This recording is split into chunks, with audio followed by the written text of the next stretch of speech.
So my friend Heather asked me to share with her my recipe for making bread. So today, that's what we're gonna do. We're gonna make some bread. Probably one of the easiest things to do, and I promise that with a little bit of love and a little bit of know-how, all you can do it at home. So let's go, let's make some bread.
So the dough does not have to be perfect when you mix it all together, but you want to scrape down the sides and form it. As time goes on, the dough will come together. All those flour particles will take in the water that was added in. We're just going to cover it up and set it aside for 5 to 6 hours. So the dough has risen for about 5 hours now, and you can see by it here what it looks like. I'm going to take my bowl scraper here. I'm just going to scrape down bread into a nice ball. Just kind of bring it all together, get it all down the sides, get as much as you can. You can see that. Just kind of getting it to form a ball here, okay?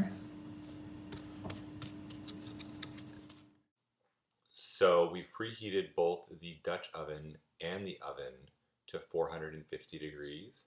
We're going to add the dough in, and all you want to do is just plop it on in there from the bowl, just nice and gently. You want to try and form a loaf as you're dropping it in there. But if it becomes a ball or any shape, don't worry. You can fix it a little bit. It's not going to be that big of a deal. So get all that dough down in there. Take your time, make it look nice. We're going to put the lid on and put it into the oven for 450.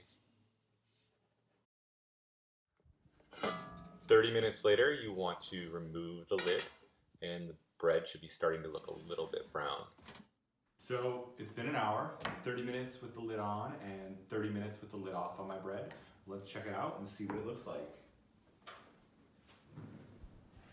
It looks amazing. It has a really nice brown color, as you can see. Let me just get it here, pull it out for you.